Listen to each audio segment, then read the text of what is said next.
Hello and welcome to Serious Vintage. I'm Geoff Mose. And I'm Nat Mose. Today we'll be talking about results from the TwaunSerious Invitational, including interviews from the scene and also discussions of food afterwards.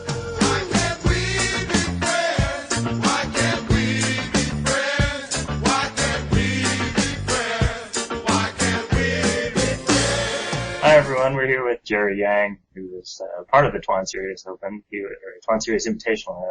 He was sort of de facto tournament organizer at the time because he was the one running the DCI Reporter. He's been a longtime player in Cleveland, and we're happy to have him here. Oh, hi. Hi. Yeah, so I've been talking to people afterwards. I think everyone felt that the TwaunSerious Invitational was just a fantastic event.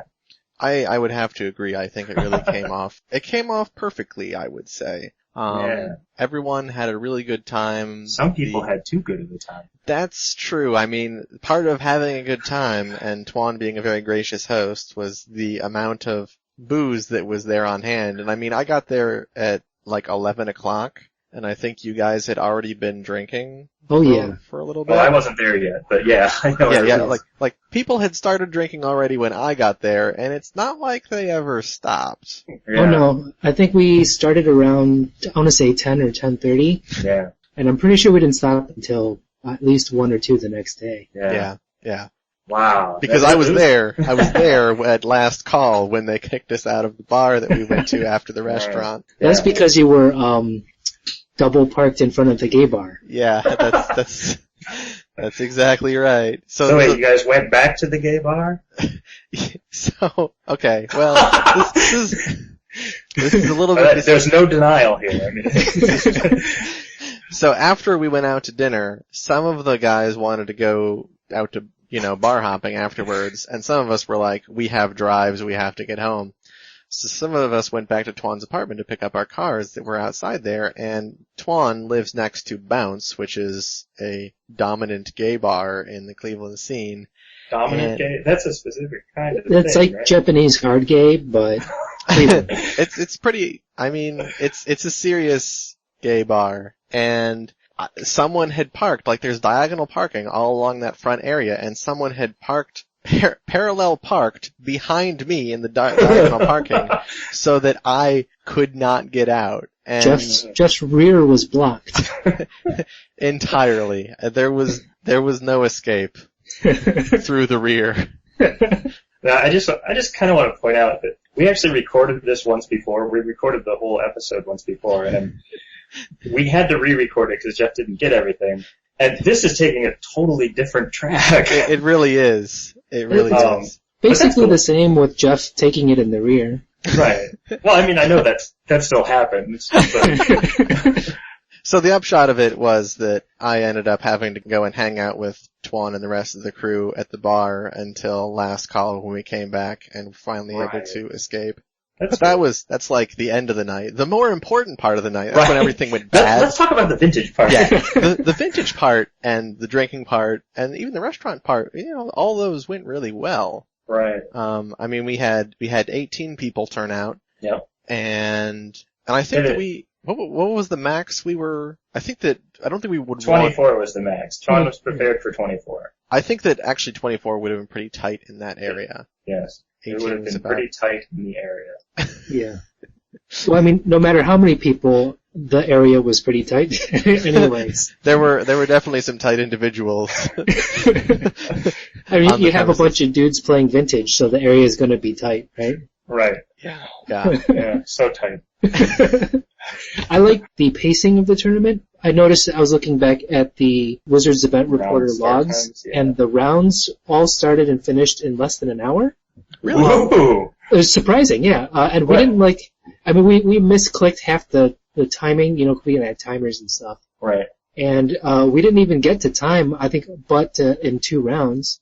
And then that enabled us to basically play all the Swiss rounds in less than 1 hour per round. Huh. That allowed us to have that little round 2, round 3 break for wonderful meat trays and appetizers. It was good. Yeah, no, I think that everything came off really well. One of the things that was great was that we could just sort of be like, hey, let's have a break, Twaun had all this food on hand, like the meat tray and stuff that, and some appetizers for. Yeah, we could just.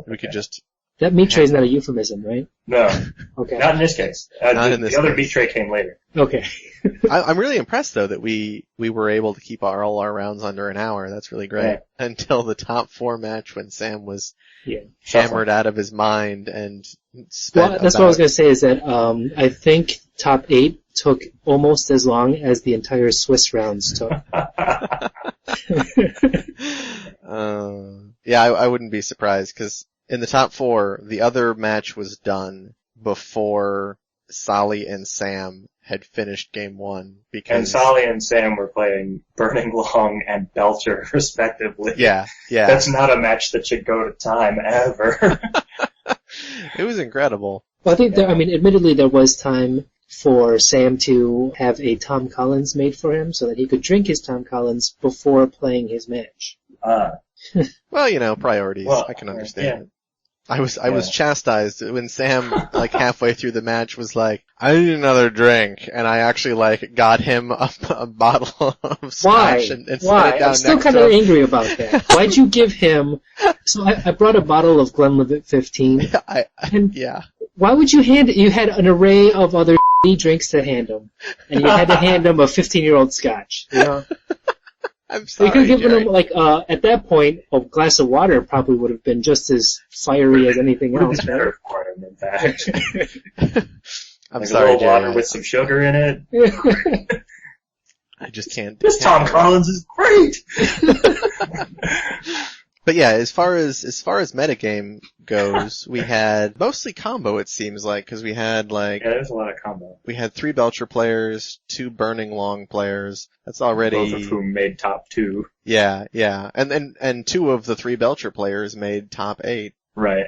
Actually top 4, didn't they? No, because Didn't, Sam beat Randall, Randall in top 8. Yeah. yeah, And- then, we only really had the three workshop players. Yeah, And- only 3 workshop players. I know, Jerry, you played one of them. You were playing Forge Masters, and the other 2 were playing Espresso Stacks. Yeah. Twaun and Nam were both playing basically the same deck. Which is funny because Twaun played the Trinisphere even after we've had all those conversations about how he doesn't like Trinisphere. Did he make top 8? No. There you go. Nam did, and he was not playing Trinisphere. That's Tw- easy. Definitive This is proof. this I is why agree. it works. This is why it doesn't. I agree. Don't Yeah, play Twaun went back on his morals because he said that he expected a lot of combo and he thought that the explosive power of Trinisphere would be better in sealing up the early game than the Yeah, Python well, he had would a be. metagame right, but Yeah. I agree apparently the Trinisphere didn't do it. because I heard a lot of people who were metagaming against shops expecting Yeah. a lot of shops and they were not happy. Yeah, well, that's the reputation that Cleveland has, but I think that's changing. Yeah. And I think- people, I think even we have been talking about right, Ohio being the land of Mishra's workshops for longer than it's right.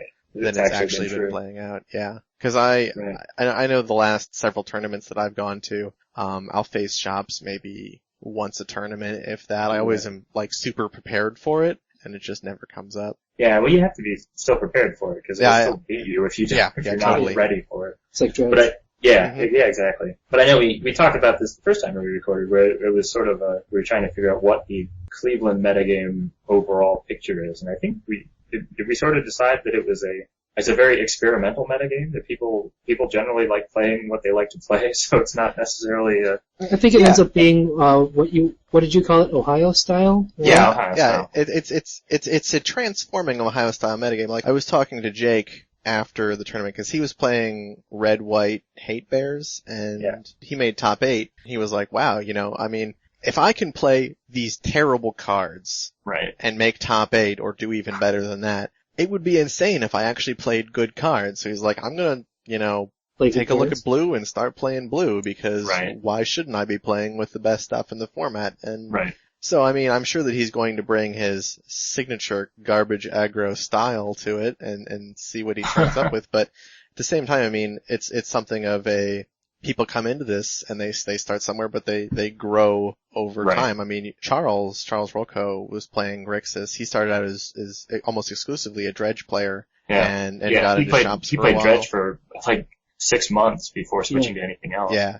And At I mean, least. I started out playing Dredge in the long ago before I dropped out, and then when I was coming back, I was like, I want to play Blue. I don't want to play Dredge anymore and make people hate me.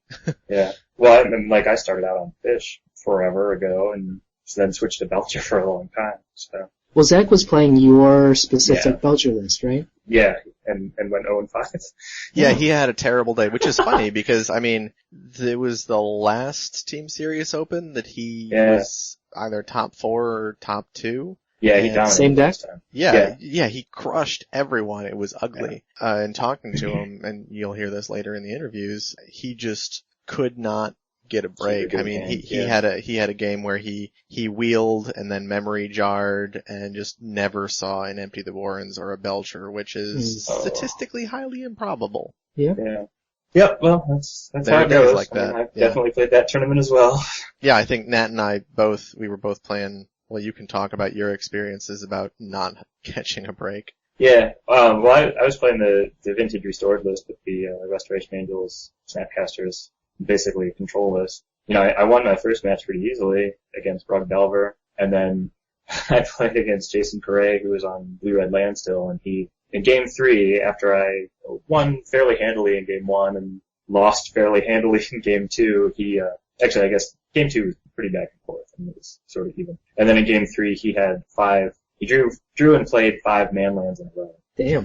Which, it was the most aggressive land still matchup I've ever been a part of. And I was able to swords 2, Mishra's Factories and disenchant one of them. Oh, nice. And, I just couldn't, it was just too much aggro. Like, I could block with an angel for a little while, but he eventually just swarmed me with manlands. That's funny that the control deck was too aggro for you. Well, yeah, that's what I'm saying. It was just like he had all of his manlands at one time in successive turns. So it's just like I don't know how to deal with that. I mean, I don't have wastelands or strip mines or anything like that, so I couldn't remove them without casting a spell, basically. It was rough beats. I'm playing a pretty similar list. Yeah. We have a couple of differences, but I also didn't have the strip mine or the wastelands. I played against Jason Perret in that landstill list in round 1, and in both games he started out with first turn Library of Alexandria, and I'm just like, oh, well, welcome to the Jason Perret matchup. Yeah, it's do or die now because this game can't go long. You have to expect if you're playing against Perret that he'll have turn 1 library on the draw every time. He knows it's restricted, right? Someone should probably tell him. He's familiar with that list that we have. I don't think we did deck checks, so it's possible he was packing it awkward. So speaking of deck checks, I mean, we have to talk, Jerry, about your experience because I'm pretty sure that the list that you registered had 4 Black Lotuses and... Well, my registered list was awesome. It had 4 Ancestral Recalls, 4 Tinkers, 4 Black Lotus. I actually think it did have 4 Library of Alexandria, so it might not be that far off from Jason's. But my win condition was 4 Caravex Torch. Ooh. Because I had the Wheel of Fortune and Time Twister combos. Did you have channel? Yeah, 4 channel, of course. Oh, gross. Wow. It was very good. What was your Tinker target? Jar. Okay. Yeah. Everything was draw 7s just to chain mana and then Caravex Torch people. That seems good. I did that because I had told Mark Trogdon I'd asked him to build me a deck to play at the tournament. I didn't want to take a look at it until round 1, shuffling up for it. Yeah. So I had to register a deck list before the tournament, and so that's what I ended up registering, and so that I could go into round 1 blind. Yeah. Did you get a round loss in round 2 when they took a look at the deck lists? No, thankfully whoever was running Wizards Events Reporter did not actually do any deck checks, so wow. I just skipped by that one. Yeah, it was real nice. Yeah. So what did you end up playing, Jerry? I played a version of Metalworker Staff with Forge Masters. Ironically, I never comboed off with Staff Domination or Forge Master, so I pretty much just played Lodestone aggro. That sounds like the Jerry Yang method of playing a deck. Yeah, exactly, yeah. Like you have a deck that has a solid game plan, and then you take its backup plan. Yeah, well, I mean, I can only play with what I draw, so. I gotta say that the Lodestone aggro game plan is not probably a bad one. better than the Forge Master plan. Yeah. I went 3-2, so it's good enough to go 3-2, I guess. Yeah, I remember losing to you. Yeah, well, turn 1 Tundra is always good against turn 1 Lodestone, so. Hey, you had turn 1 Wasteland. That was the problem. Yeah, that's right. Turn 1 Wasteland and then turn 2 Rip the Workshop Lodestone. It was good. See, I mean, your rip off the top is better than mine, which was not a land. That's funny. I think that I remember talking to Jason Perret, actually, who had, after he had recently come back from a trip out west, and he said it was really weird playing Magic in not Cleveland because people in not Cleveland will lead with turn 1 non-basic, whereas in Cleveland, he never sees that. Yeah, you always open with the fetch land just in case, or you lead with your first island so you can still fetch for your second one. Yeah. I don't even know if that's important anymore. It doesn't sound like it if there were only 3 workshop players in the game. Yeah.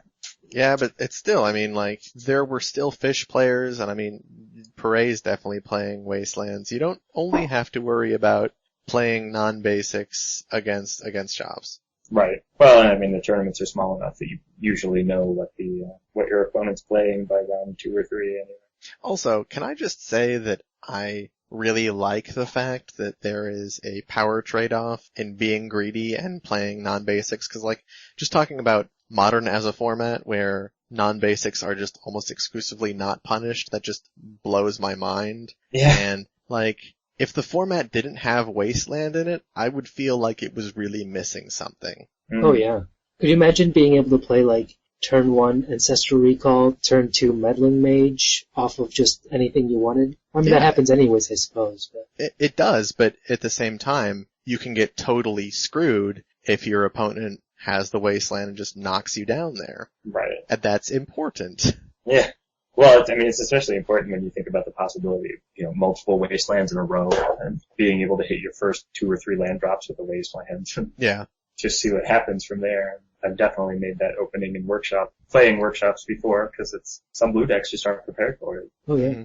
So, after the tournament, while we were waiting for the top 8 to play out, one of the big issues that we had was trying to figure out where we were going to go to eat after the tournament. Wait, before we go to eat, we should talk about the prize support. Oh, and how exciting it was. Yeah, actually, Twaun's introduction to the tournament is on YouTube. I'll link that in the article. But he discusses the prize support there. Yeah. I think what's interesting about that was the day before Friday when Jimmy and Sally got in from Wisconsin and Sam came up from Columbus. We sat down at Twaun's place just to, basically take a look at what he had. And Twaun found out all the cards that he wanted to give out, and we were just blown away by just how much he had in prize support and how much the cards were worth now in comparison to what they had been worth just even 2-3 months ago. Yeah. You know? And so we finally talked him down to the prize support that he gave out. Yeah, I was tweeting pictures of the prize support, which was, let's say we had a Mox Ruby and a Mox Emerald for first and second, and then 2 Forces each for third and fourth, and then a choice of a Volcanic or a Tundra for 5th through 8th. The people on Twitter were like, wow, where is this tournament going on? People were really psyched because it sort of drove home the point to me that there are just not a lot of well-prize supported tournaments going on in the United States right now. Especially for vintage. Right. I think that's been part of it, is we've been trying to figure out, we have been discussing as Team Serious, trying to figure out what the right balance is between prize support and entry fee. And I think most of the, most of the mid-level tournaments that, happen once a month or once every other month or whatever, those end up being in the $20 to $25 entry fee range, and then they give out cash. So it usually ends up being like $100 for first, and then $60 to $80 for second. Yeah. Third and fourth get their money back, maybe a little bit extra, that sort of thing. Yeah. But this one, obviously, Twaun stepped it up, and we had a $50 entry fee, which allowed him to give away the 2 Moxes plus Forces plus duels down through top 8, which I think made a big difference. Like, people were excited to play for that, and obviously we're seeing that elsewhere too. I know Nick Detweiler is going to be having his big Power 9 tournament or Power 8 tournament in June, I think. And that prize support looks really good. Yeah, it's pretty it's impressive. I haven't seen that. What's he offering for that? I think it's top 8 drafts the Power 9, or they draft Power 8. Not exactly sure, but so he's got Power for top 8, all through top 8, and then some other stuff going beyond that, I think. Nice. His entry is $100. Oh, wow. So, but I know that's sort of in transition because of some of the developments around Gen Con not having vintage champs this year, so he's trying to see if he can provide a little bit more and host a few more people, but I'm not sure where that's going to settle out. That's what it is now. Yeah, I can't get onto TMD right now, so I it's been check with the prize support. Right. But like I said, it's, the important thing is that, top 8 gets a piece of power each. Oh yeah.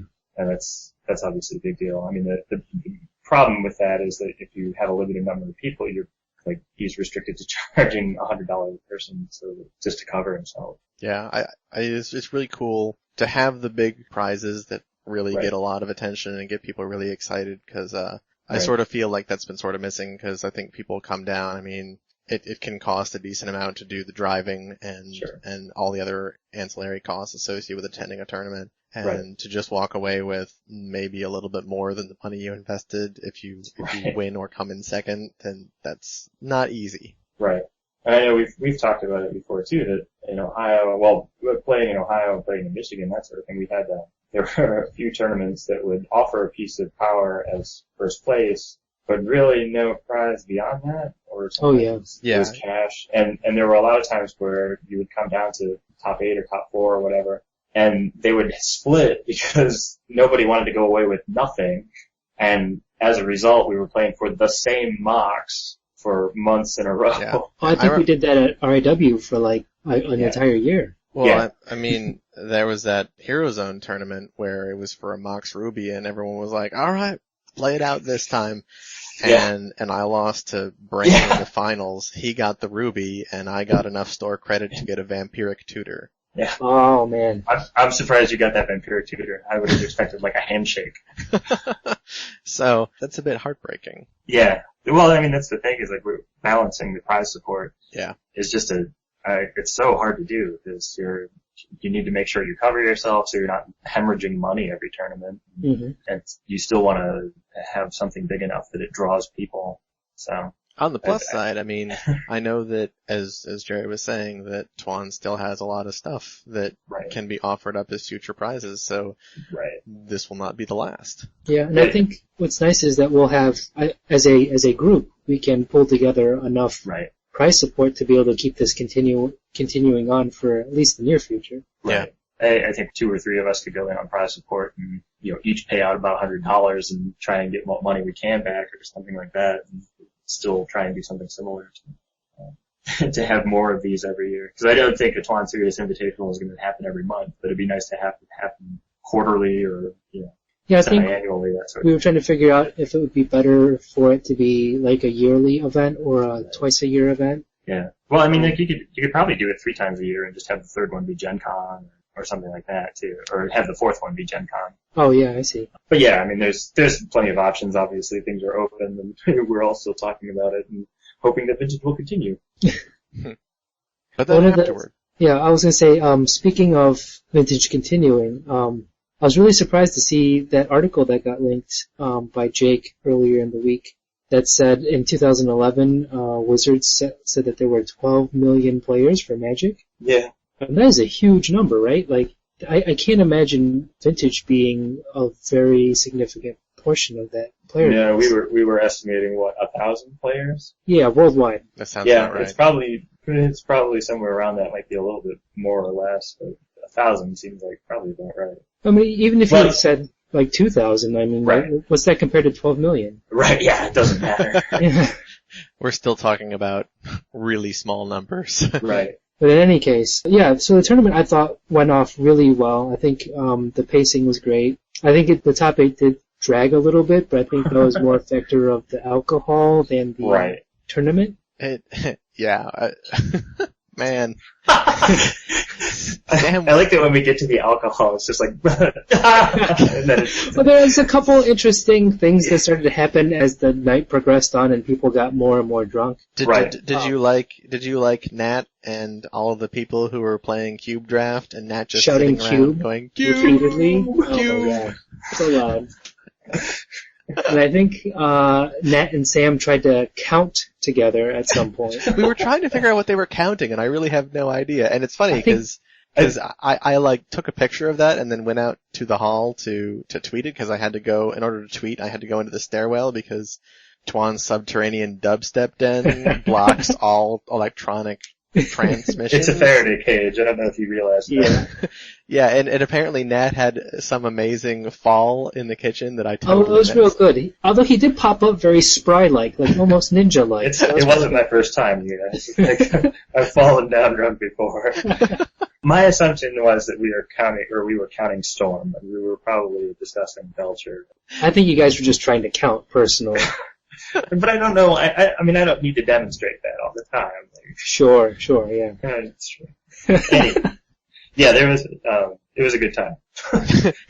It was a good time. Yeah. What you remember was a good time. Well, man, is there worse stuff that I didn't remember? I don't know. I don't know what happened with you when you weren't playing Magic, I suppose. I pretty remember, much just tried to stay playing Magic so that nothing bad happened to me.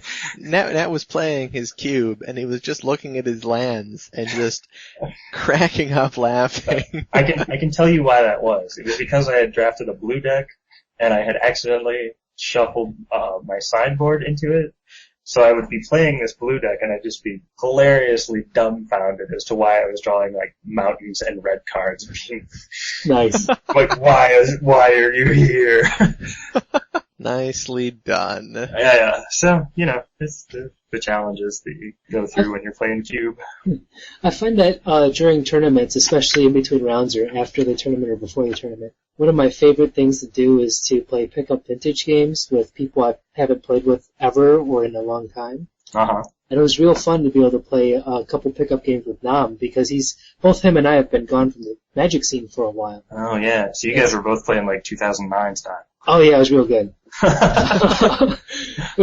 Didn't know what any of the new cards did. It was real good. Nice. Yeah, Nam was pretty depressed after he dump trucked himself out of top 4, I think it was. Yeah, top 4. And yeah, Jimmy basically said, I didn't think I was going to win that, and then Nam found a way to make like a half dozen play mistakes in a row. Oh. And gave it to me. Well, wait, what happened? I don't remember seeing that. I'm not actually sure. Oh, I know that one of the things that Nam did was play a smokestack past the turn, and when it came back to him, he just drew a card. Didn't ramp the stack. Yeah. Oh. Yeah. That seems real bad. Yeah, it is real bad.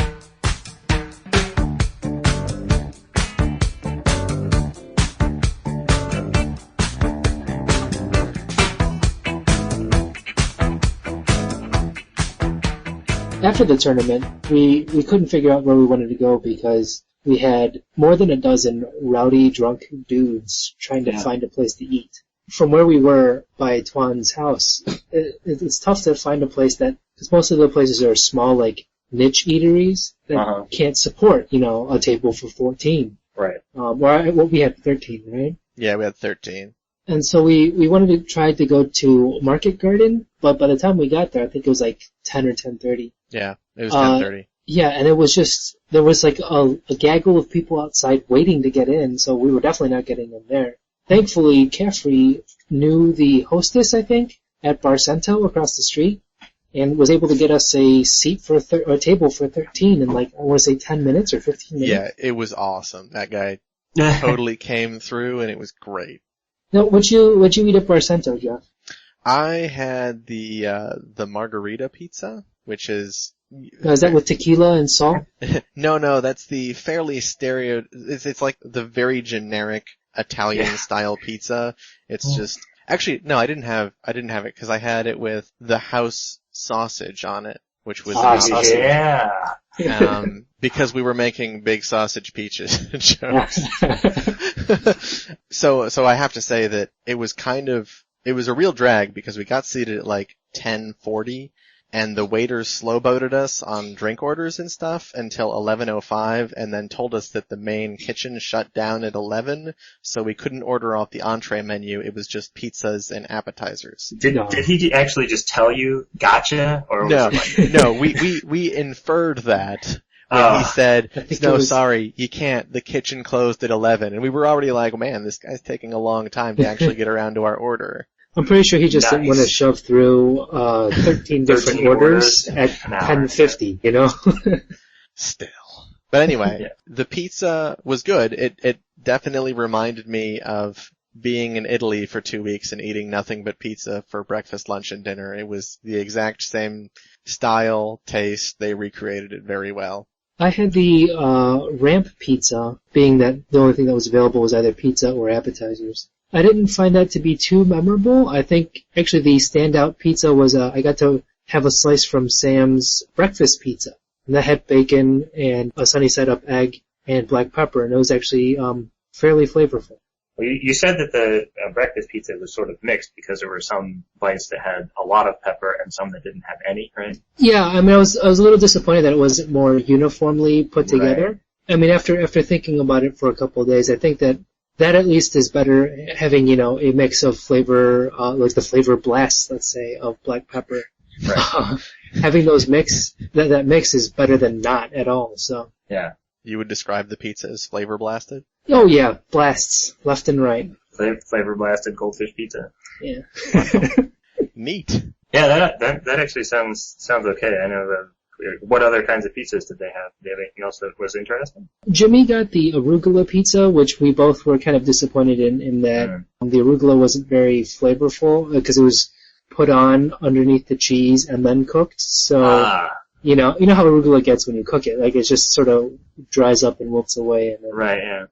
So there's more texture from. Gustin got a meat and cheese tray. I did hear that charcuterie was enjoyed by everyone who had it. Yeah, it was apparently really good.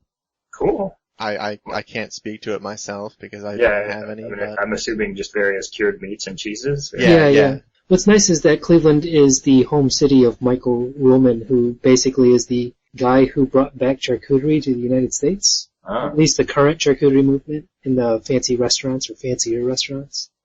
And so I think Cleveland restaurants take a little pride in having a decent charcuterie spread. I see. I heard the knockout of the charcuterie was the duck. Yeah, he was really, really excited about that and was treasuring every piece of that he had. Yeah, you can't beat duck. Yeah. It's the master of three elements. How can you expect him? That's exactly right. They can fly, swim, and waddle around. So it's quite impressive. Well, that all sounds pretty good. So what happened at dinner? I wasn't able to go to dinner. Like, we had to head back to Columbus anyway. Well, have you seen the picture that was up on Facebook? I've seen the pictures. I know you guys had the optimal number to do the Last Supper. Yeah, photo. not everyone got that memo, so it's sort of a mixed bag. And we have one that is just sort of like a dark, blurry photo, and then one with a different camera where it looks like everybody is charging eye lasers and about to blow out the cameraman. And it looks like some of you were doing the Last Supper thing, and some of you were just doing wrestling poses. There's nothing wrong with wrestling. No, it's fine. Wrestling at the Last Supper, though, much better. So you guys went out to a bar afterwards? Yeah. So after all of this all-day drinking. I mean, you can't just stop drinking after hour 13 or 12. No, that's right. It was hilarious because Sam, obviously, as we said spearheaded this movement. Was super hammered, and he kept on ordering beers, and as soon as he was cogent enough to drink again, he would just chug a few more beers until he no longer could. And this continued on until we got thrown out of the bar. Not really thrown out, but it's closed. It's time to close. Called last call. Yeah. Which is funny because I had to tell Twaun that I had never actually been at a bar until last call before, so that was a first for me.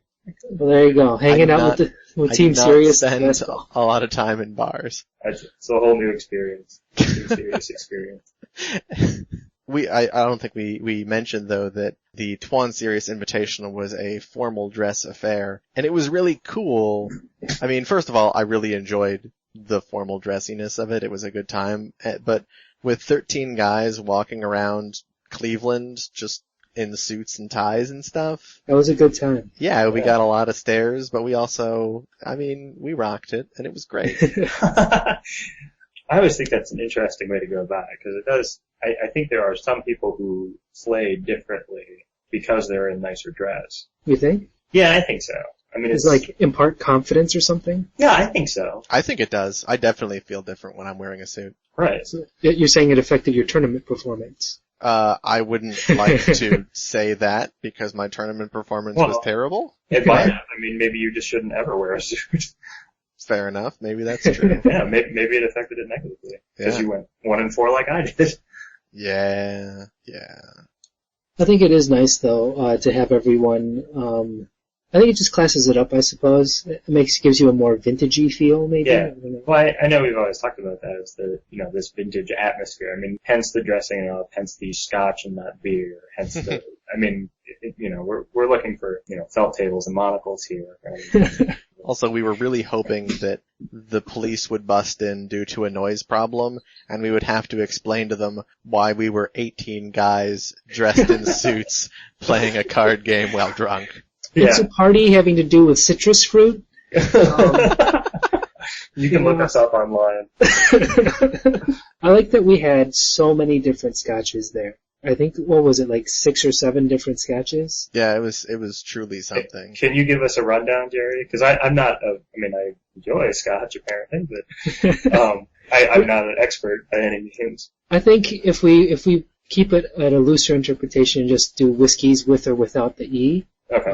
We had a whole bunch. We had the Bullet Rye and the Bullet Normal whiskey, right? Mm-hmm.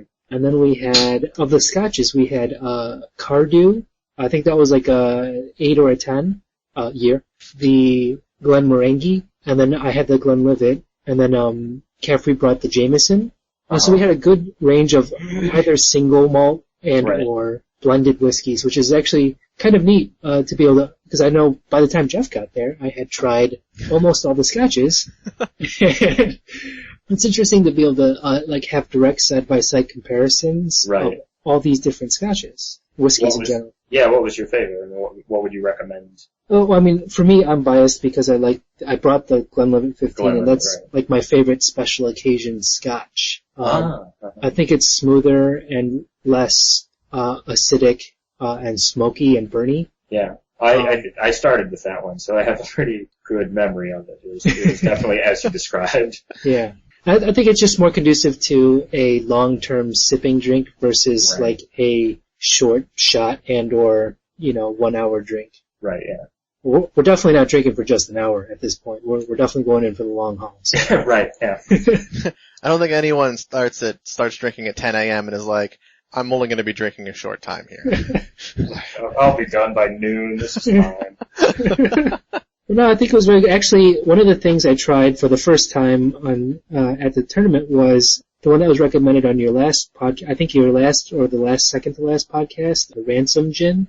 Oh, okay, yeah. And that was actually. I know Chapel likes that one. Yeah, it was delicious. I normally don't drink gin because I don't like the taste.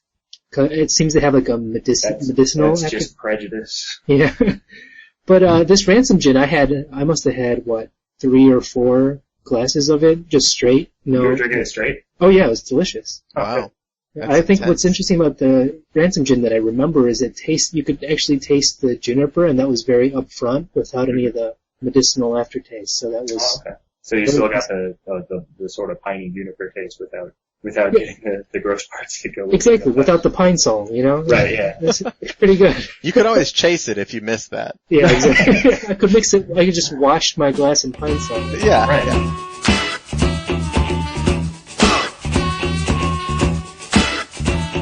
Well, I think we can sort of move on now. The big thing about this tournament was that we got recordings with all of the players except for Geoff. Yeah. Unfortunately. I didn't interview myself because that would just sound really dumb.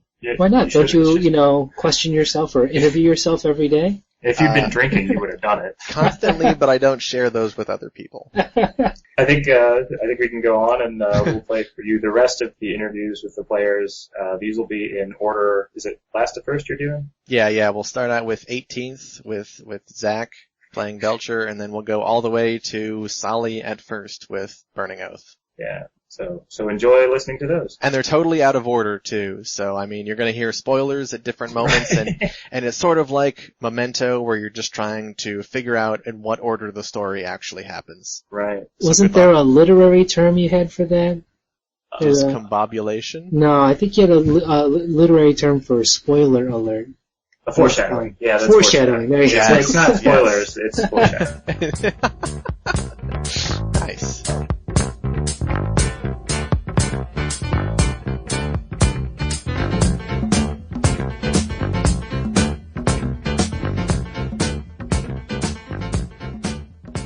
I'm Zach Schwab, Bandit Man on the Team Serious forums. And you are playing today? I'm playing the Namo Special Goblin Charbelcher. And how's that one going for you? 0-4. I have won 0 games. So I'm really over. Yeah, so what made you decide to play Belcher today? I was really lazy and didn't sleeve up another deck. Also, everyone else has been saying they've been playing Belcher because they can drink. And yeah, play Belcher. Well, that's true. Like, I've drank much more than I probably thought I would have. If I was playing a combo deck or something. Legitimate. So what's been going wrong? I have done so many wheel effects and seen nothing relevant. So it's just a bad day in terms of the Wheel of Fortune? The Wheel of Fortune, yeah. You're on the bottom. I wheeled into a memory jar, and I dug something like 30 cards in a matter of 5 turns and saw not a Empty the Warrens, nor a Goblin Charbelcher. That's rough. Do you feel like you're not being aggressive enough in mulliganing? Oh, no, I'm being super aggressive in mulliganing. That's also not working out for you? The deck just doesn't work today. What have you played against? Round 1 was Burning Tendrils, played by Solly.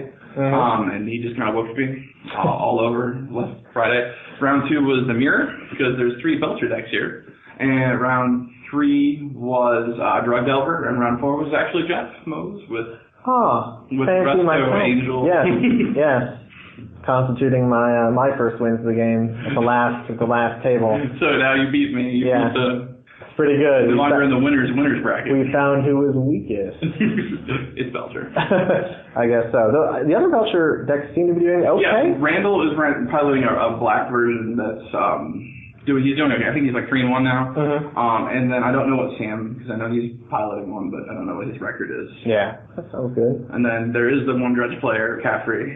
Yes. I don't know how he's doing. He has a bottle of Jameson next to him at all times. We were battling last round, so he he beat me. Yeah. So, but he was 1-1-1. That makes him 1-1-1. So now he's probably like 2-1-1. Yeah, if he can win out, he might have a chance.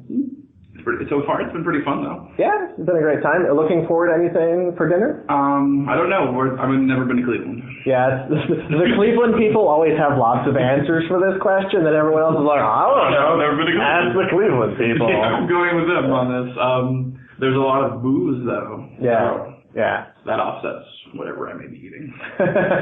Sounds good. All right, well, thanks for talking to me. Thank you.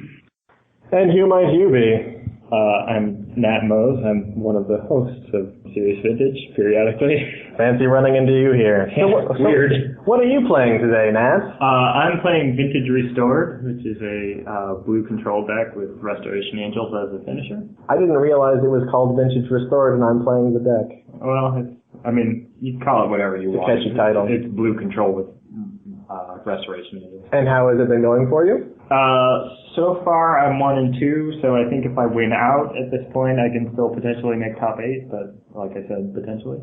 What'd you lose against? So far I've lost it to Landstill and Burning Oath.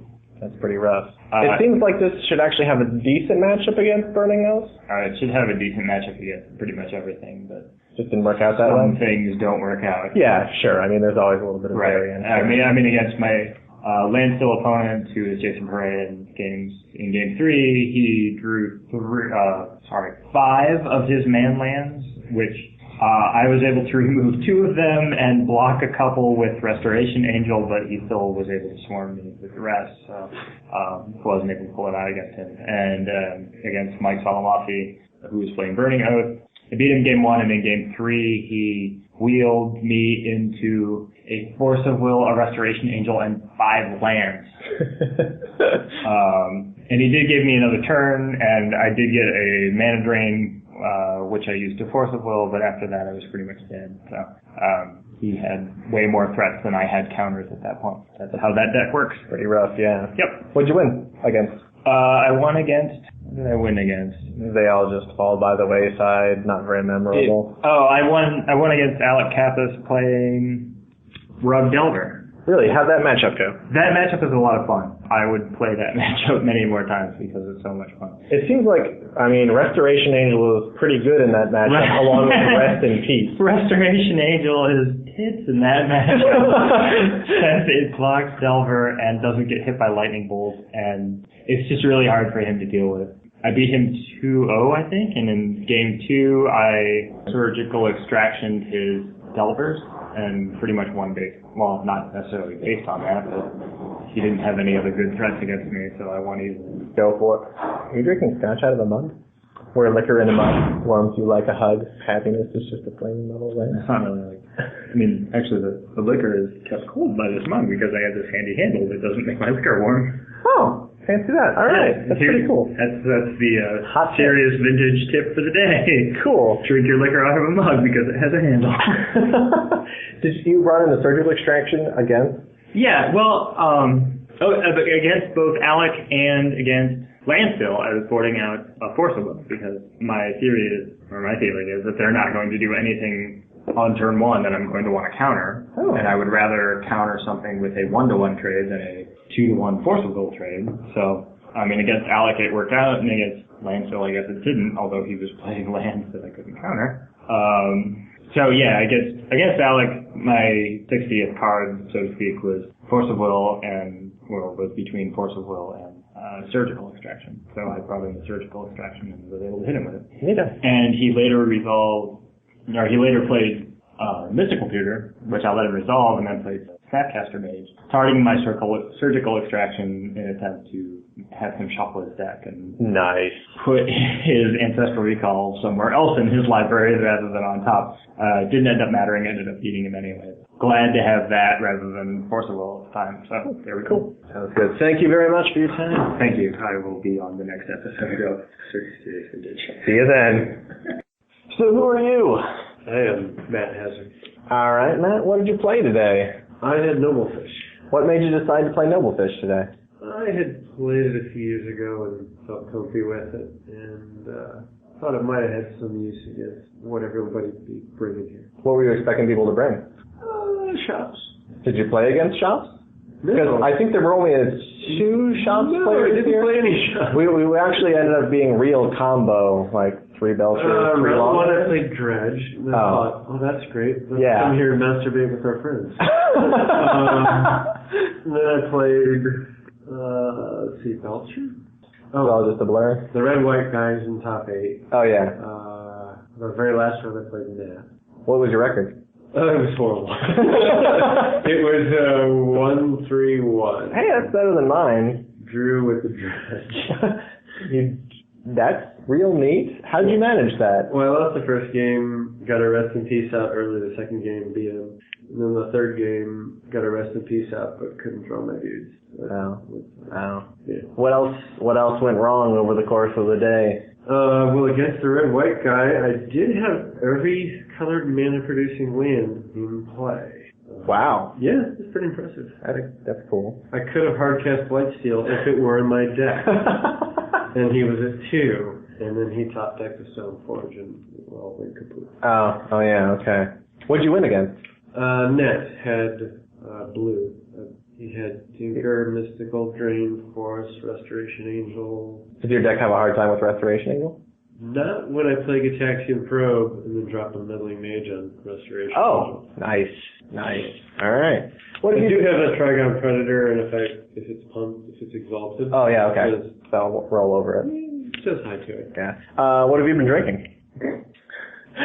I'm asking everyone. I'm not saying you're hammered. What have you been drinking? I've been driving back. I got a 2-hour drive in front of me, so this is just a Coca-Cola. What have you been drinking earlier? Or have you been staying off the sauce? I haven't had any sauce. Oh, okay. That's cool. You sticking around for dinner, or are you heading back? No, I'll be hitting the road soon. I'm going to watch some of these top 8. All right. Well, we're going to miss you, and thank you for coming, and thank you for talking to me. And who might you be? Hi, I'm Eric. How's it going? Hi, Eric. Caffrey. Yeah. So, what have you been playing today, Eric? I've been playing Dredge. So you were that guy. Yeah, I was the one guy. You know, even Jerry didn't play Dredge I know, today. yeah. None of the 3 people that were thinking of playing Dredge, I was the only one out of the 3 that played it. Wow. You're that. Jeez. All right, so... Everybody said that, but everybody else played Belcher. That's true. At least I'm giving people turns, right? Did you decide to play Dredge because of a metagame decision, or did you just I'm going to play Dredge? I've been playing Dredge for a long time. There's nothing... Fair enough. Yeah, I don't know. I don't have the cards to play anything else, and nothing really piqued my interest. I was kind of interested in a regrowth deck, but I couldn't really make the numbers work out the way I wanted it to. So. Well, how'd you do? Man, How bad?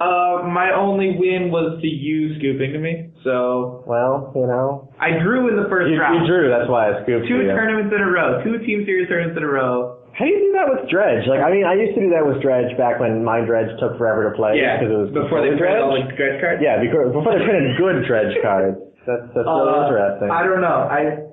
The one draw was against the Rest in Peace, and he had Rest in Peace and 5 lands, 2 of them were Wastelands, and then You seem pretty depressed about Rest in Peace when I was playing against you. It's so tough to play. Because all of the answers that Dredge has are all like, once they're in play, you get rid of it, and then you go off, but like... Yeah. You can't work around Rest in Peace. You can only hope that you have a Nature's Claim in hand when Rest in Peace hits, and you have nothing relevant in your graveyard.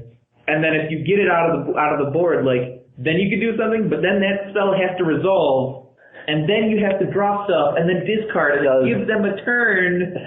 Does it make you want to switch to something else, or does it just make you want to cry? It makes you want to cry a lot. All right. Especially in Ohio when, like, all of the decks have, like, not been playing, like, there hasn't really been many, like, Dark Confidant lists, like, the black decks are okay to play against Dredge, because, like, you can kind of figure out what their hate cards are. Like, you can bring in, like, Yixla Jailer hate, or, like, Ravenous Trap hate, or, like, you know, obviously the Nature's Claims and Inga are already in there, but, like, Rest in Peace is like, you can't answer it out of the current hate pool that they have unless you're playing, like, the big heavy blue list. Yeah. Are you running any mental missteps to force your single, or did you not have problems with people mental misstepping your... Missteps are fine. No, I don't mind about that. They usually, especially in Game 2 when, like, all their hate matters, they usually support about it anyways, because they're really, like, Cabal Therapy, and I guess Nature's Claims is good, but... Yeah. I feel like they're bringing in more relevant hate and taking out those kind of sort of mediocre cards. All right. So, most importantly, what have you been drinking today? Everything under the sun. Actually, Sprite and Fireball. I didn't think it was going to be that good. It sounds terrible. Yeah, it really does. Yeah, it sounds awful, but it's like a 7 and 7 with cinnamon added. It's kind of good. Wow. Yeah. All right. It's been okay. You got a quite large cup of that right now. Yeah. I can't lie. I've been savage. That's the first bottle we've crushed in that room. Okay. Thanks for talking to me. I would say good luck, but you've already bombed out. I'm gonna go cube and get drunk. Awesome. Take it easy. Yeah.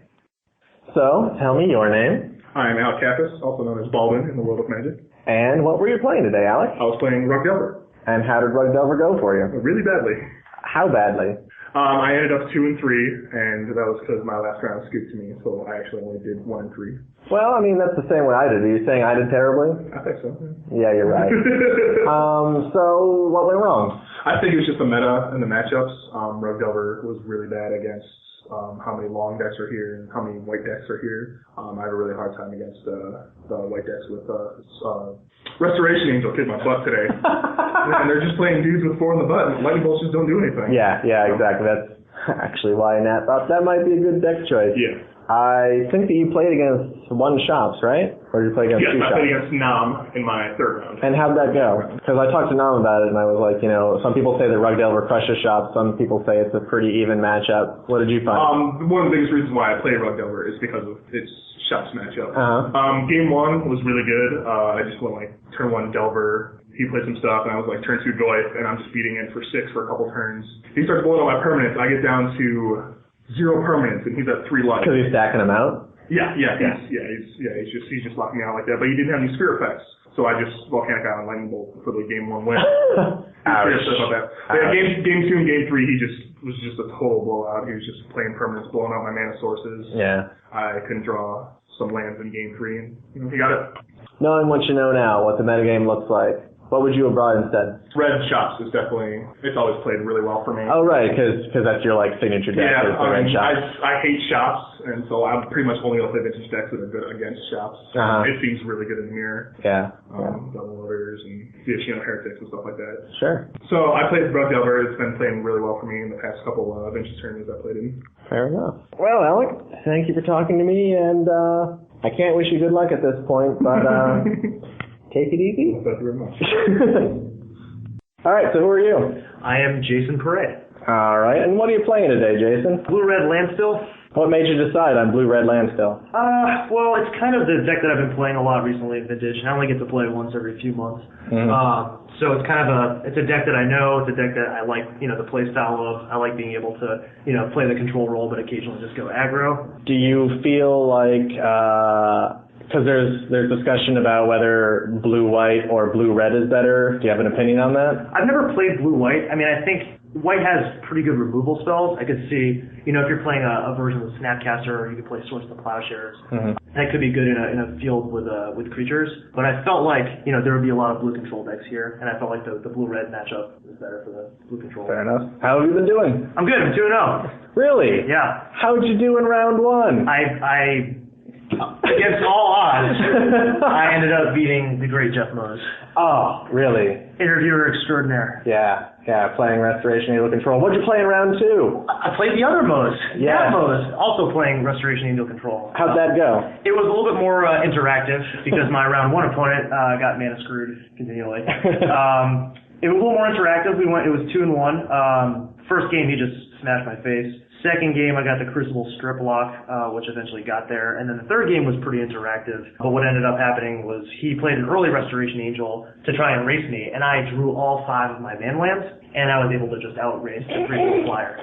Nice. Yeah. You playing 4 Mistress Factory and 1 Fairy. 1 Fairy Conclave. Okay. Yeah. I was wondering about that because you beat me down with the Conclave, and I was curious how many you played because that card always drove me nuts with coming into play tab. Just a singleton. Just a singleton. Well, apparently it got there, and it definitely stomped over me because I couldn't keep it off.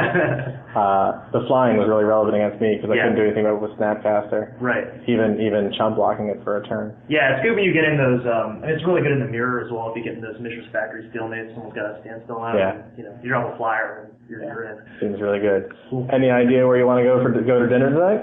Wow, dinner. I hadn't even thought about that. There are a couple of good places around here. Greenhouse Tavern is really good. I don't know if anyone's mentioned that, or Lolita in Tremont. Yeah, all we've talked about so far is Lolita because they went there last night and apparently had fantabulous hamburgers. Lolita is terrific. You can't really beat that as far as the intersection of value and food quality, location, and it's a good place. Sounds good. All right, well, thank you very much and good luck. Cool, thank you. My name is Anthony Michaels. A lot of people just call me Twan. Somehow I earned that nickname. I'm not sure I've ever heard anybody actually call you Anthony Michaels. Yeah, it's real weird now because I don't answer to Anthony Michaels anymore, which is something I'm not used to, unless it's my mother calling me that. Sometimes it's tough because I'll be like looking you up in my phone and I'll be like, where's Twan? And I was like, oh yeah, that's right, he's under Anthony Michaels. Yeah. I don't know why. So Anthony, Twan, tell me, what are you playing today? Today I'm playing a version of Expresso Stacks, which is 2 cards difference in the sideboard. Like I'm running Trinosphere today instead of not running Trinosphere. Really? Yeah. Everyone who's over here, there's a huge, it's just a ton of combo. Oh, okay. Like so that first turn, and I explosive quality is better than grinding out, than drawing it in the late game and having it be dead. Yeah. So I'm trying that out again. Are you playing the Lotus? No, I'm not playing Black Lotus. Okay. And how are you doing? I am 1-1 right now. I lost round 1 to Grixis Control, and round 2 I won versus Dredge. How did you lose against Grixis? What went wrong? Hercules Recall. Oh, yeah. The bane of every workshop players. Yeah, that'll do it. Are you doing the Serum Powder plan? Yeah. And I chose to run that route today because I noticed there's a lot of burning long, and I'm running the Leyline of Sanctities in the board again today. Really? Yeah. Cool. But I cut the Leyline of the Voids for Dismembers, Maze of Ith, and more Tabernacles.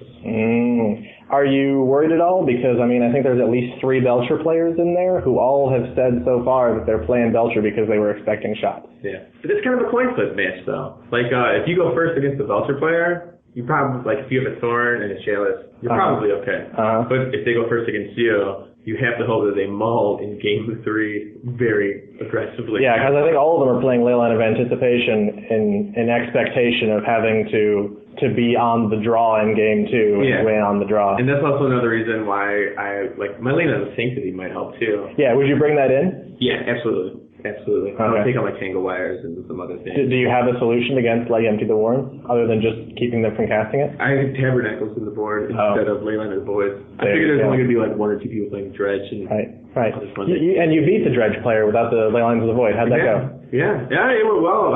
Game 1, obviously, I got destroyed. Game 2, I had Wastelands and Grass Diggers cages, and then Game 3, I had a hand of just multiple Lodestone golems, and I was like, I can run this.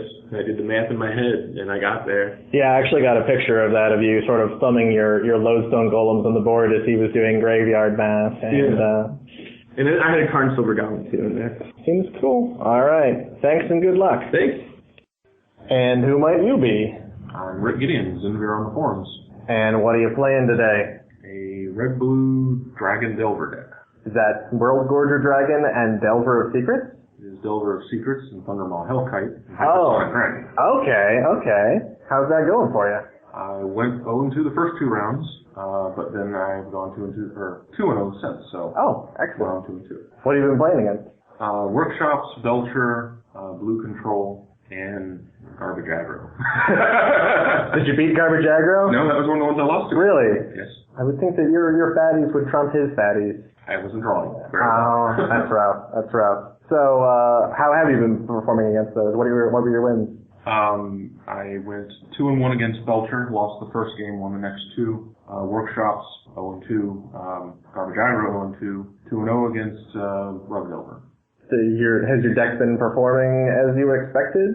I've only had it about a week, and test playing back in Columbus, it did really well for me. About 50-50 against most workshops, never lost to Doomsday, and the mirror matchup, so any sort of rug or blue magic, never lost in really. What other kind of red stuff are you playing other than the dragons? 4 bolts, shock, wheel of fortune. Oh, okay.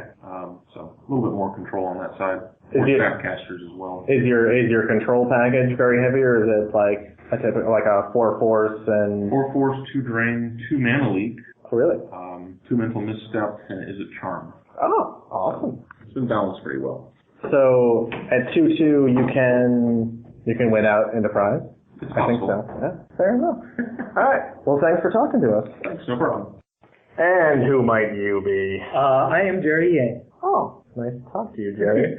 So you, for this tournament, were given a deck by Mark Trogdon. Yes. And you specifically did not even register it. No. Register a real split because you wanted to never see that. Yeah. And so, what are you playing? Forge Master Shops. Oh, okay. Yeah, Metalworker, Staff, Forge Master. Sure. And how's that been going for you? Pretty shitty. I'm 2-2. Okay. What have you played against? I have played against drunk people and drunker people, right? Yeah, that's pretty much the metagame right now. So last round I just played against an extremely drunk Mr. Netmo. That was very good. Not playing Belcher, so I was able to win. I was playing against looks like Tundra deck. That's the only card he plays. So. Awkward. Yeah, it was very awkward. And then before that was Stoneforge Mystic, basically Stoneblade, I think it's called in standard, right? Yeah, except he's not playing Blades, he's playing Batter Skull, so it's more like Stone Skull or Batter Forge. Batter Blade? Batter Forge. So yeah. Did you win against him? No, I completely got trashed. Really? He had double Batter Skull by turn 3. And that seems real awkward. Yeah, it was real bad. Let's see, and then before that was, and I don't remember round 2. I think round 2 was drinking. How much have you been drinking, Jerry? No. Before that was Anthony Michael, so playing Twaun. Oh, yeah. And he was playing his workshop list. Yeah. How'd the mirror go? Well, he's playing strictly control, and you're playing sort of combo. Yeah, I'm playing more aggro, and the combo too, Twaun had Dismember, and that just blew me up. Oh. Blew away all the creatures and all that. Yeah, that's real rough. And then round 1 I played against Blue-Red Thundermaw. Yeah, that's what Rick was talking about. Which seems interesting. It seems like a real Ohio-style brew. Yeah. Surprisingly, hits real hard at the beginning, and it's actually pretty good when you metamorph it. So, go figure. Ouch. How many metamorphs do you play? There's 4 in the deck. That card seems insane. Yeah, I mean, the last game against Nat, turn 1 was Lodestone off of Cavern of Souls. And then turn 2 was Rip the Workshop and play Metamorph, and then play Metamorph, and that was the game. Hot. How much have you been just beating, and how much have you comboed out with Metalworker at all? Not yet. Yeah. In fact, I've only seen Metalworker twice. Awesome. What are you drinking? Currently, Hendrick's Gin, 2 drops of lemon juice, and that's it. What else have you been drinking? Every single scotch we've had. I think I'm up to there are like a dozen out there. Yeah, I've drank them all. Awesome. Do you have a favorite? I brought the Glenlivet 15. That's probably my favorite. It's smoother because it's 15 rather than like a 10 or a 12. And Glenlivet doesn't have a burny aftertaste, like a little acidic, a little burn. You know how some of the scotches that we have, well, you would know. Other people would have tried for example, the Cardew. The Cardew has a very upfront like burn to it when you drink it, and that's a little off-putting for me. So I like the smoother, mellower scotches. Cool. Anywhere you're looking forward to go for dinner? I don't know. We were discussing that actually because 18 people and plus 18 drunk, rowdy people, it's kind of hard to get a table for. Yeah. So we're thinking about Market Garden Brewery because it's up the street and they have a giant outdoor patio. Oh. So we can be loud and drunk there. Awesome. Sounds fantastic. Yeah. Well, thanks for talking to me, Jerry. Thanks. Good luck. And so, you, sir, who are you? Jake Hilty, Garbage Aggro on Team Series. And what are you playing today? Is it Garbage Aggro? It is indeed Garbage Aggro. I'm in fact playing Plateau.deck. So you're straight red-white. Yep. This is the deck you were talking about that uses Shattering Blow and that kind of fun stuff? Yep. And technically there is one blue card. I'm running Phyrexian Metamorph. Oh, okay. But I have no way to play blue mana. Okay, so it's always Phyrexian. It's always damage, yep. So how's that been for you? In general, plus the Metamorph.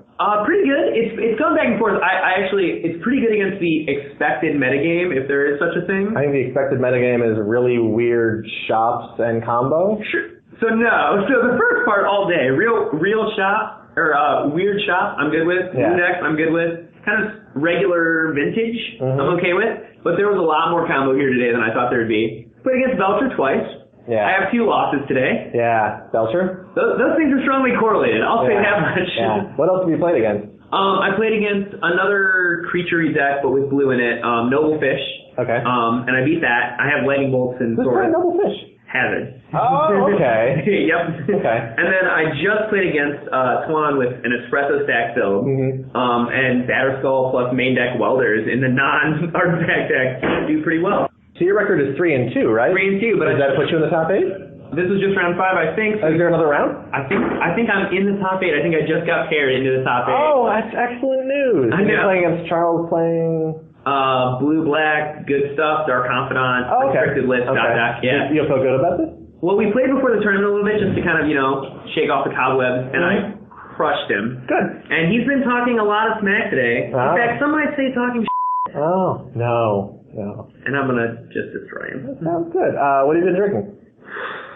Everything? Whiskeys of various stripes. I've had a fair amount of rye. I tried a couple of the different scotches that we've had. I brought rye with me though in bitters, so I've made a couple old fashions as described on earlier. Team Serious cast for people. And I tried the gin that some of the other guys have talked about. It's really good. Oh, cool. I think Ransom. Excellent. Really good. Yeah. Cool. All right. Well, we can cut this short and you can go in and stomp Charles, so thanks for talking. I do really want to crush him. You've been talking so today. My name is Nam Tran. And what are you playing today? I am playing TwaunSerious stacks. Are you playing like literally same TwaunSerious stacks complete with no Trinisphere or no Black Lotus? No Lotus or Trinisphere. I haven't really had much time to research the vintage scenes because I haven't really played too much recently, so I just took something that's been doing well, something I felt comfortable with in playing, and that's why I sleeved up today. Because Twan actually is playing the Trinisphere today. He's like going back on everything he said and playing Trinisphere. Yeah, I was looking at the random Pithing Needle in the main deck, and I thought it could be Black Lotus or Trinisphere, but or a couple of other things, so I decided to just run with it and see what happens. And how has it been going for you? It's going okay. I'm 2-1. I lost to a Oath Burning long combo deck in the first round, but after that I beat you actually playing blue-white Restoration Angel and fancy that. And I beat Alan playing Rug Delver last round. So I know that Twan included the Trinisphere to defend against combo burning long decks. Did you see the Pithing Needle when you were playing against them? And we're like, this could be a Trinisphere right now. No, I didn't see the Pithing Needle. It didn't really matter in my first round because I lost the dice roll and Jimmy just went Orchard Mox Oath. So I tried to combat against that, but ultimately failed. And then game 2, he boarded into Labman, and I didn't really have any way to circumvent that from winning him the game. So I don't think the Trinisphere would have been super relevant in either case there, but that's a small sample set. You said you beat Delver in round 3, correct? Yeah. Mm-hmm. Yeah, how'd that go? Because I know I've heard that there's a lot of personally, I've heard people saying both that Shops is a hard matchup for Delver or Delver crushes Shops. Yeah, I haven't actually played that matchup yet, and Alec would seem real upset when I beat him because he said that the matchup should be heavily in his favor. Mm-hmm. Game 1 was kind of rough. He started off with a Delver and then a quick Tarmogoyf, and I ended up wiping his board, and I had board presence but no spheres. So he dropped me down to 3, and he just top decked Volcanic Island and Lightning Bolt. Did you wipe him with a smokestack? Smokestack, yeah. That's what I found in that matchup. That's why it's interesting to me because Rug Delver relies on its bolts to keep Shops off the board, but when you have permanent threats like Crucible or Stacks that their lightning bolts don't work against, they sort of really hurt. Yeah. And that was your experience? So far, yeah. I mean, they do have cards like Tarmogoyf, which are kind of a pain, but as long as you have Tangle Wires and Smokestacks, like you can always play around them. Good stuff. Yeah. Sounds great. All right, thanks for talking to me. Thanks. So, who are you? Randall Witherell, a.k.a. Icy Triskelion. And what are you playing today? Burning Wish Belcher. What made you... Sam was also playing Burning Wish Belcher. I mean, not Burning Wish Belcher, he's playing Red Black Belcher. What made you decide to play Belcher today? The only deck I can play drunk. Oh, well that makes me... Yeah, that's really good. I play better drunk. Yeah. Many hours of testing. How are you doing? 1-1. What'd you win against? What'd you lose against? Belcher. I won against Belcher. Yes, I 2-0'd the mirror match. And I lost to Stoneforge because I couldn't read my opponent's cards. Oh, what happened? I probed, that scene he had, had too much to drink basically. Yeah, I'm on numbers, I don't know what number I'm on right now. I Catexian probed him, didn't realizing he had Steel Sabotage, and played Belcher into Steel Sabotage. Oh! But that was after I Catexian probed and Street Raved for 12. Wow, that seems pretty good. And he played Snapcaster and beat me. That's rough. How was the Belcher mirror? Pretty good. Was it just like whoever won the die roll, or? Oh, he run the die roll, and he Wheel of Fortune, and then Memory Card, and then sputtered out. Ouch. And then I played some cards into Wheel of Fortune again, and then got my enough mana to where I got my one last red mana source to play and to win. All right, thank you, Randall. And who might you be? Eric Butler. Nice to talk to you, Eric. What are you playing today? Same thing I always play, which is blue-white stone blade. There's no blade. Stone skull. Yes. How have things been going for you? Good so far. First round was Belcher. Second round. Did you beat Belcher? Yeah. I have a decent amount of permission on the main. Oh, okay. And game 3, he didn't read that I had Steel Sabotage after he could touch Oh, right. I think, we talked to Randall about that one.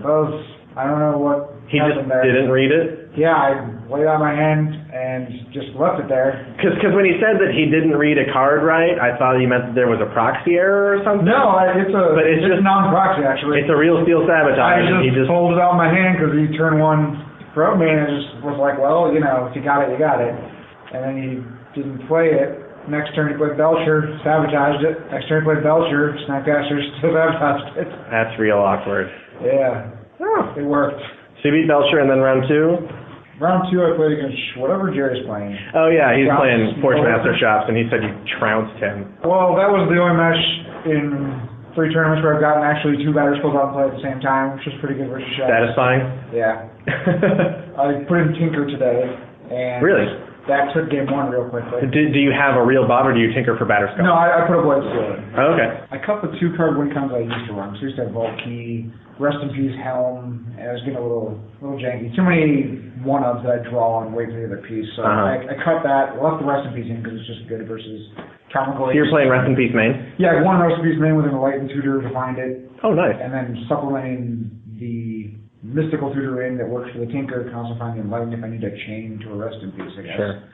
Mystical Tutor for Enlightened Tutor for Rest in Peace seems super Ohio style. I've done crap here. I've merchant scrolled for a tutor to get something on top to wait a turn to play it. Sometimes you have to turn Glacier into 0-1. The best one is where you merchant scroll for Mystical with the intent to get Tinker, then things go wrong and you end up Mysticaling for Ancestral. Yeah. This was the wrong way to go. That's my backup because I don't really know what to get whenever I tutor in vintage periods, so when in doubt, get recall and hope my hand just explains it to me. What'd you do 3 and 4? Round 3 was against Jimmy, and I didn't know what he was playing after the first game. because he just dropped a Forbidden Orchard and he had to mull 5. And I turned 1, got a Battle Skull out, and beat him to death. And in game 2, I guess he mulled a 6 and had a real awkward hand of some mana sources, and I countered most and Oath and something else. I think he's playing Burning. Stupid Burning Long Chunks, yeah, whatever. Something, I don't know. Those guys. I have counter spells from Battle Skulls. So. And then, I guess round 4, we intentionally drew with Volko. Oh, nice. I played 2 practice games, I did get them both. Nice, nice. One was at Battle Skull on a Bladesteel Colossus. That's pretty savage. Felt real. Best friends forever. What have you been drinking? I started the day with the White Russian, oversized. That was the big one, right? Yeah, it was a 8 to 10 ouncer. Ouch. Since then, I've mostly been destroying the cookies. Cool. And dipping the chocolate chip cookies in the White Russian. All right. Good luck in the rest of the day. Thank you very much for talking to me. So, who are you? My name is Sam Cola. Okay, and what are you playing today? I'm playing basically Red-Black Belcher. Interesting. Why did you decide to play Belcher? I kind of assumed a lot of people would be playing Shops. Because it is Ohio and stuff? Because we're in Ohio. Yeah. So turn 1 I can usually just load the board or win against Shops. And I play Leyline of Anticipation of the board. Oh, really? It's the same. Have you pulled it off yet? I did. It wasn't against Shops. It was against Jake playing aggro. And I actually didn't even need it. But I ended up playing Necro on my turn, and then in my end step, through Leyline, I won. Or I got empty for over 20 goblins. Oh. Because I already stormed during my turn. Nice. So it worked out pretty good there. How you doing so far? This is after round 2. Yep. So. I lost round 2 to Jimmy McCarthy playing Burning Long. We both mulliganed to 5 game 1, and it was pretty awful. And game 2, he ended up, I think we both mulliganed to 6, and he ended up wheeling exactly in the memory jar, and then, we wheeled exactly into Mind's Desire, and then got memory jar off of that, and I got the win out of that. So I just got unlucky. Turn 1, I played empty for 8 goblins, and I almost got there. One more turn and out I lost. Well, that's sometimes the way it goes. But you're still in this, unlike me, who is now 0-2. What are you playing? Oh, you're playing Restoration Angel Control. Yeah. At least Nat's doing well with it. Is he 2-0? I think that he's finishing up his second match, but he won match 1. Okay. Let's see. Where do you want to go to dinner this evening? I've never been to Cleveland before. Really? This is your first time? It's my first time in Cleveland. Well, we got a lot of Cleveland experienced people, so I don't actually know where we're going either, but I guess we'll find out. Last night we went to Lolita. Oh yeah, Jerry said the burger was phenomenal. It was really good. I had mussels for the first time and bone marrow for the first time. Really? They were both delicious. Neato. So, what's your name? Charles Volko. Ah, Charles, what have you been playing today? Grixis Control, based on Mark Laniger's list from Worlds. Oh, okay. And how's that been going for you? Pretty good. I liked everything he did with the deck. I took out a mental for the metagame and added a Jason the Mind Sculptor to increase the threat density. Changed the sideboard a little bit around for Cleveland for the workshops meta. Has that worked out well for you? So far, I only got to play Twan, so not really too much. He just played a lot of spheres and locked himself out of the game, and I proceeded to play Jason the Mind Sculptor for like 8 mana. That seems awkward for him. You just won in top 8, so you'll be heading on to top 4, correct? Looks that way. I'm going to be the fairest of the unfair blue decks, it seems. I'm going to be playing Grixis against Menendian Long and at least a copy of Goblin Charbelcher. Sweet. How'd you beat Red-White Hate Bears?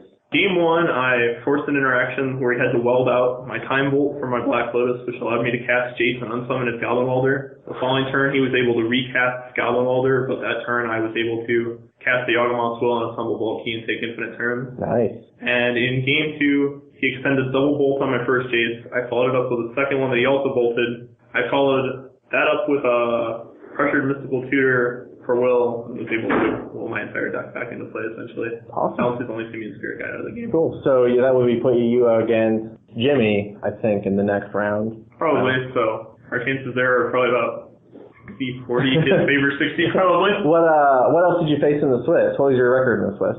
302. We ID'd in the last 2. Oh, nice. Played against Workshops, against Twan in round 1 and won 2-0. Round 2, I played against Solly on Menendian Long and won 2-1. Game 1 and 3 were blowouts. Game 2, he killed me on turn 1. I didn't do anything. Combo. Jason Pair on land spells. Oh, how'd that go? Really interesting. You won. Game 1 is clearly a big fight over all the counter spells. I Drain, he Forces, I Fluster Storms, He Flusterstorms back. I Flusterstorm back again. Win the Flusterstorm war over Yawgmoth Full and resolve my entire discard pile, which was about 30 cards deep, including Lotus and 3 or 4 mocks, and then he EE'd away at one point in the game. So I get to recast my entire deck basically and go off.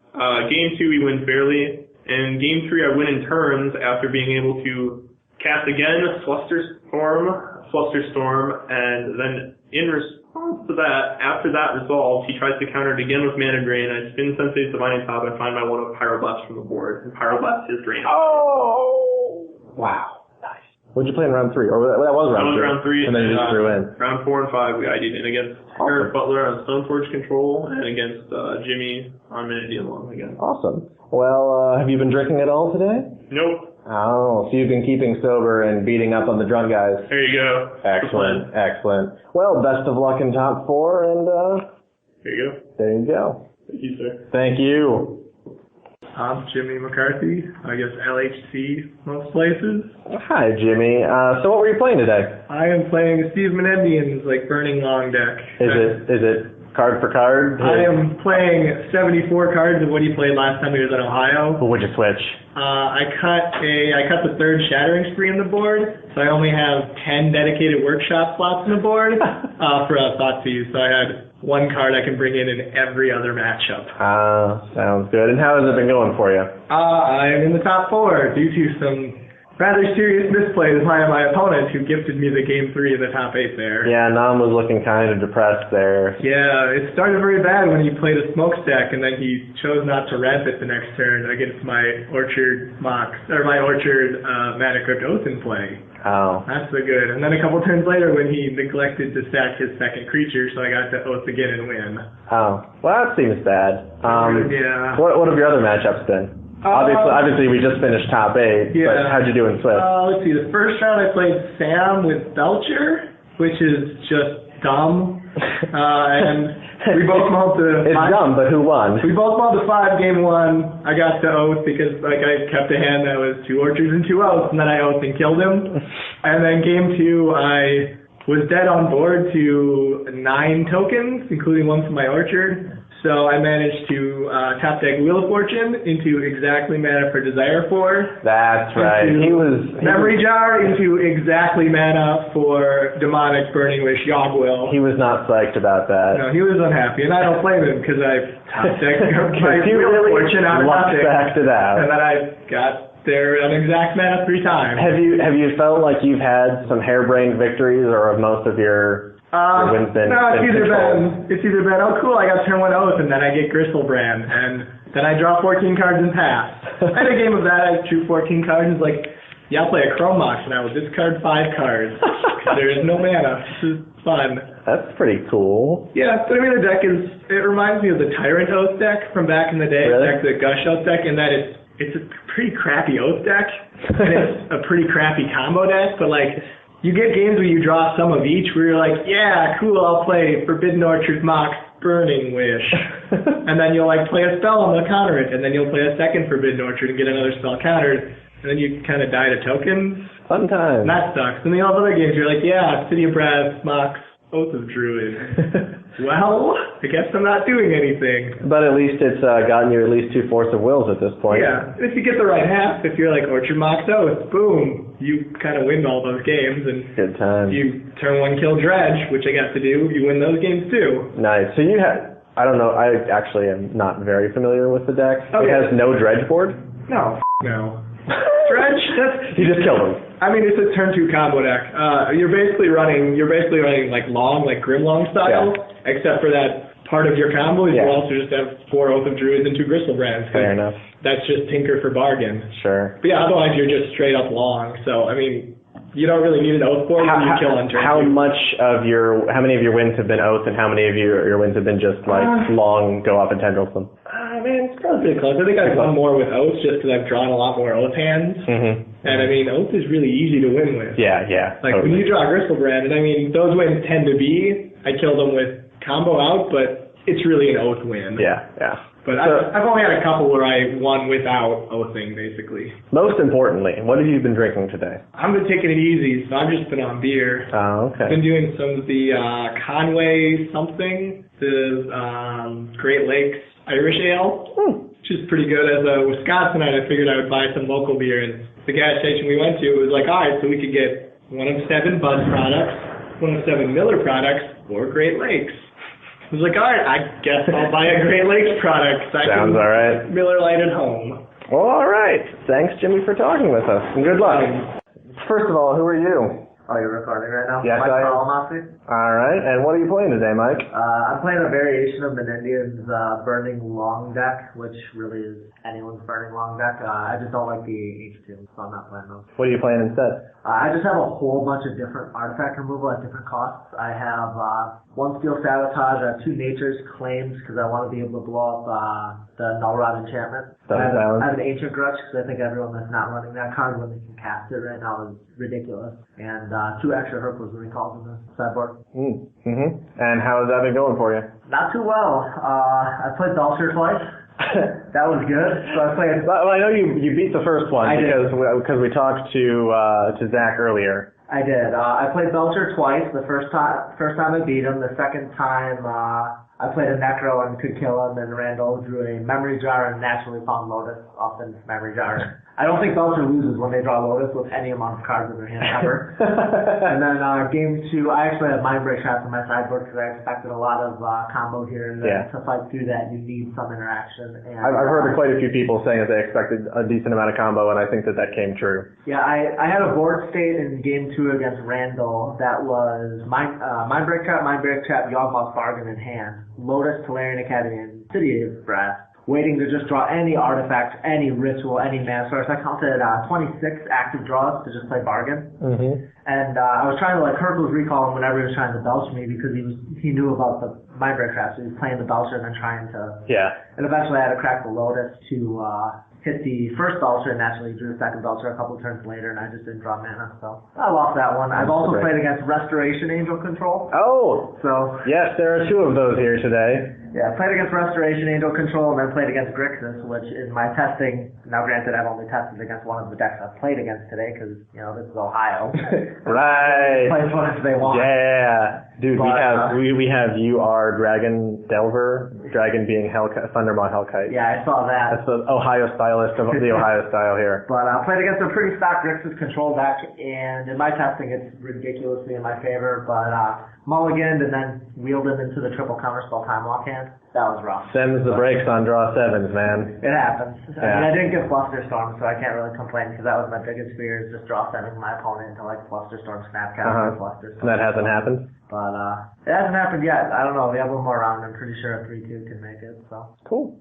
What have you been drinking? I actually had a lot of Yingling, which we have Spotted Cow in Wisconsin. So I drink Spotted Cow, which is you're still recording there? Yeah. Drink a lot of Spotted Cow, but I bought some Yingling. That was good. And then I can't remember. I remember Chapel on the last podcast, Twan said, recommended this gin. So I've been drinking a little bit of that. From the Watershed? Or is this something else? I'm trying to remember. It was a darker gin. And then he has, I want to say he has some, I can't even remember the name of it now, but a lot of gin, obviously. Yeah. Yeah. Do you get better when the drunker you are, or worse? Oh, okay. No. Okay. No, I actually quit drinking for about 6 years until I moved recently, and then I started drinking a little bit, but don't drink heavily anymore, so. But today's a special day. Yeah. Excellent. A weekend is a special day now, but. All right, well, thanks for talking to me today, Sally. Good luck.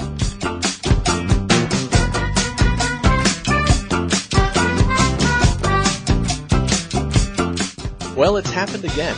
You've wasted another perfectly good hour listening to Serious Vintage. I'm Geoff Mose. I'm Nat Mose. And I'm Jerry Yang. And we hope you'll join us next time for more Serious Vintage. Bye. Bye. Take a little trip, take a little trip, take a little trip and see. Take a little trip, take a little trip, take a little trip with me. So I hope that one got recorded okay.